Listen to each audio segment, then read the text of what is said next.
Hi friends, welcome to our YouTube channel. This is వీరు. రాష్ట్రంలో ఏదన్నా మంచి జరుగుతున్నా, లేదంటే 10 మంది పేదలకు మంచి జరుగుతున్నా గద్దల్లాగా వాలిపోయి శవాలను పిక్కునే రాబందుల కంటే దారుణంగా ప్రవర్తించే వైసీపీ నాయకులు ఏదైతే ఈరోజు రాష్ట్రంలో రాష్ట్ర వ్యాప్తంగా ఒక పండగ వాతావరణంలో అన్నా క్యాంటీన్లు అంటూ ఈ ప్రభుత్వం మొదలుపెట్టిందో, ఏదైతే కూటమి ప్రభుత్వం మొదలుపెట్టిందో దాని మీద కూడా విషం చిమ్మడానికి రెడీ అయ్యారు. దానిలో భాగంగానే మన అంబటి రాంబాబు అలియాస్ సంబరాల రాంబాబు వచ్చేశారు. ఆయన ఏం మాట్లాడుతున్నారో ఒక్కసారి విందాం మనం. చంద్రబాబు నాయుడు గారు సొంత డబ్బులతో పెట్టినట్టుగా, లేదా నారాయణ గారు సొంత డబ్బులతో పెట్టినట్టుగా అన్నా క్యాంటీన్ల మీద మీరు చూసినట్టుగా అన్నా క్యాంటీన్ ఒకసారి వాటిని పరిశీలన చేస్తే పచ్చడి గుప్పులు వేశారు పైనుంచి కింద దాకా. తెలుగుదేశం ఆఫీసు లాగా దాటి మీద కనిపిస్తూ ఉంది. ఒకసారి చూడండి, ఒక ఎలా చూపించారు చూపించే. ఇదిగో చూడండి, వర్షం తీ ఒకసారి.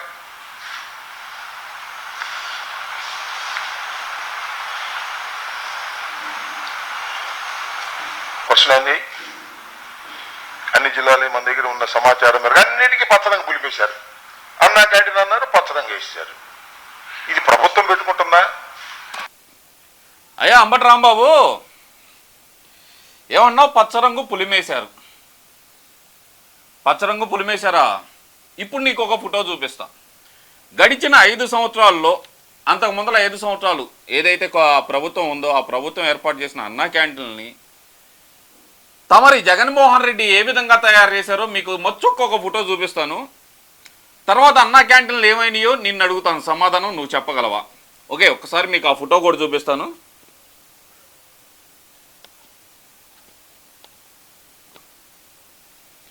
ఇక్కడ కనపడుతుందిగా.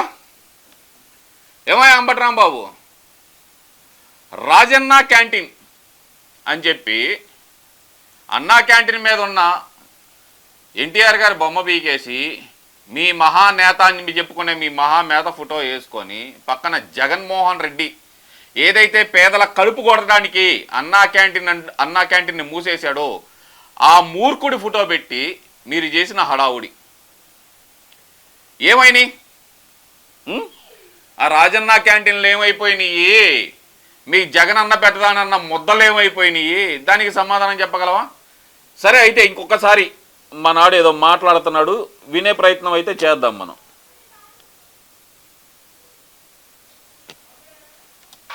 లేక చంద్రబాబు నాయుడు గారు తెలుగుదేశం పార్టీ నారాయణ పెట్టుకుంటున్నారా?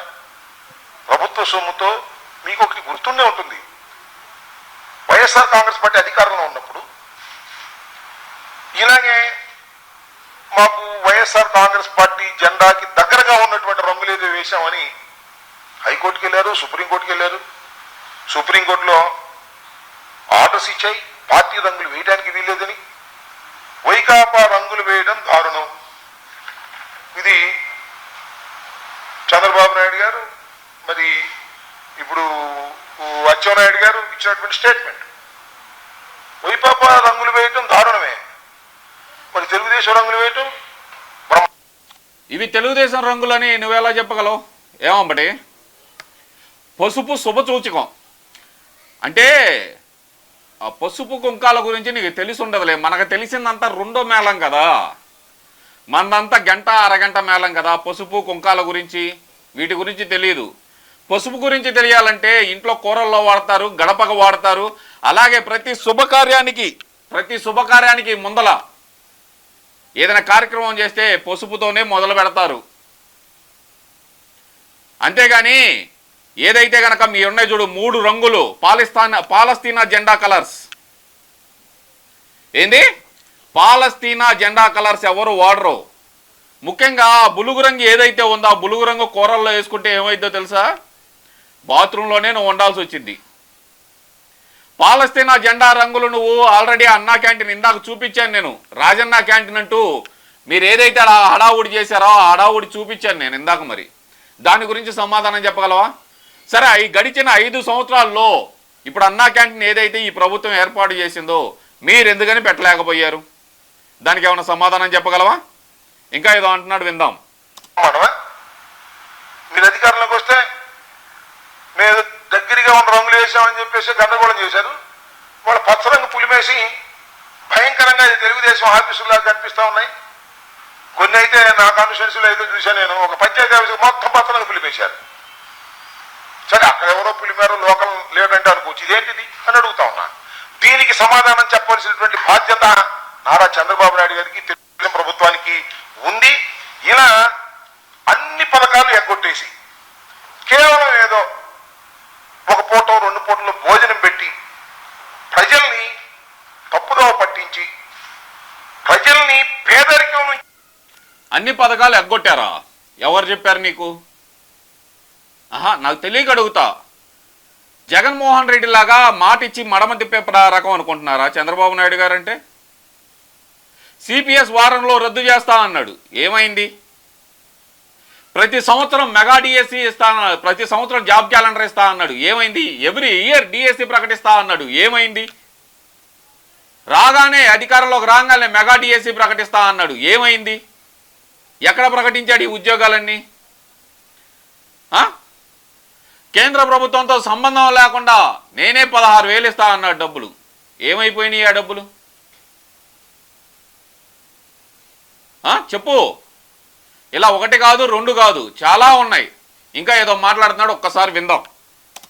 బయటకు తీసుకురావాలనేటువంటి ఒక సిద్ధాంతాన్ని ఏదైతే జగన్మోహన్ రెడ్డి గారు భావించారో, చదువు వైద్యం అందించడం ద్వారా పేదవారిని ఒక్క నిమిషం ఇక్కడ మనం అందించడం ద్వారా గారు భావించారు నుంచి బయటకు తప్పుదోవ పట్టించి ప్రజల్ని పేదరికం నుంచి బయటకు తీసుకురావాలనేటువంటి ఒక సిద్ధాంతాన్ని ఏదైతే జగన్మోహన్ రెడ్డి గారు భావించారో, ఏంటి పేదల్ని పేదరికం నుంచి బయటకు తీసుకురావాలని చెప్పి జగన్మోహన్ రెడ్డి భావించాడా?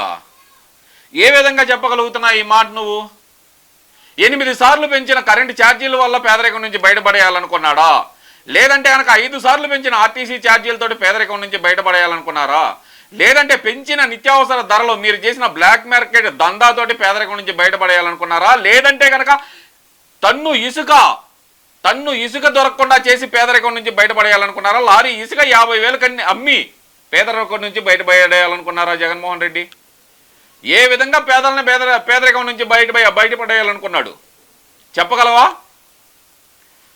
ఇంకా మాట్లాడుతున్నాడు, విందాం. చదువు వైద్యం అందించడం ద్వారా పేదవారిని పేదరికం నుంచి బయటకు తీసుకురావాలని ప్రయత్నం చేశారు. అవన్నీ వదిలేసి చదువు వైద్యం అన్నావు కాబట్టి స్ట్రైట్గా అడుగుతున్నా. నిన్న జగన్మోహన్ రెడ్డి కూడా మాట్లాడుతున్నాడు, టోఫెల్ క్లాసులు తీసేశారు, ఇక గవర్నమెంట్ స్కూళ్ళల్లో ఇంగ్లీష్ ఉండిద్దో లేదో తెలియటం లేదు అంటున్నావు కదా. టోఫెల్ ఎప్పుడు ఉపయోగపడుతుంది నీకు? ఏదైనా ఫారిన్ కంట్రీకి వెళ్ళేటప్పుడు అక్కడ వీసా ప్రాసెసింగ్ అప్పుడు టోఫెల్ అనేది ఉపయోగపడుతుంది.